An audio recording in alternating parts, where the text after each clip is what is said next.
Lindsay, over here. There's Lindsay posing at the Amphar event on February 6th. You can see the long, beaded, floor-sweeping gown she wore for the ultimate fashion faux pas that came next. For that, we turn to Beetle. Take it away. Yeah, it was a Thea dress, but more importantly, it was a borrowed Thea dress. It was worth about $1,750, according to reports. Now, after the event, Lindsay went to an after party at a club, shocker, where the dress ripped. In order to remedy that situation, she asked a bouncer for scissors, which is the first I've ever heard of a bouncer having scissors, and she and a friend cut the dress in half. And Thea didn't even know until these reports came out. They tell us, quote, the dress was loaned in good faith to Philip Block, Lindsay Lohan's stylist. We were informed by Mr. Block's assistant that the dress was damaged during the course of the evening. The dress has not been returned, and it wasn't until we saw the photos in the media that we became aware of the actual condition of the gown. Yeah, I will be interviewing Philip Block a little bit later and have that for you tomorrow. And obviously I will say,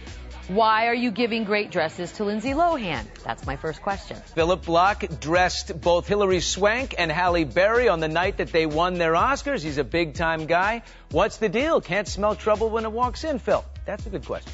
I know. We're gonna find out. Moving on, though, to Hollywood's new ladies' man, Bradley Cooper. How's this for the headline? 4 girls in 4 nights. The report lists the flirting and the dinners that Bradley supposedly racked up between February 8th and 11th. But come on. Isn't that exactly what you're supposed to do if you're the sexiest man alive? Hello? Yeah, a little schmoozing, little canoodling. Look, he did not bed 4 women in 4 nights, but let's not dispute the fact that he could. Absolutely could. It could be more if he wanted. On to some New York news about Shia LaBeouf.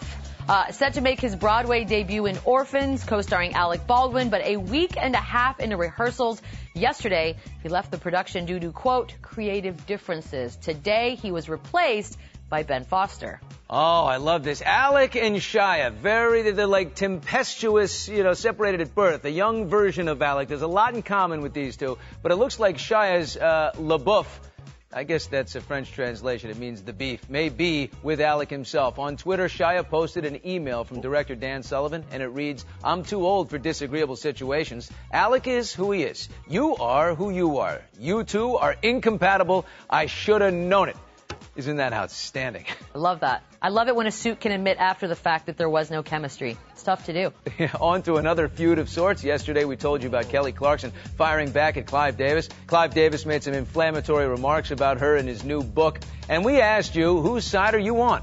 Well, this one's clear. Access viewers are on Team Kelly. 91% backing the singer versus the music mogul. That one was a blowout. Yeah, no surprise there. Nobody backs the mogul. Nobody does. We end today on some big news for America's Got Talent. The show's replacing Ms. Sharon Osbourne with Mel B, a.k.a. Scary Spice. The 37-year-old is a competition show pro. She's judged Australian versions of both The X Factor and Dancing with the Stars. Do you like this pick, Billy? I do. I think she's outspoken. I think she's funny. She's charismatic. And I think she can take on Stern well enough. So that will be good.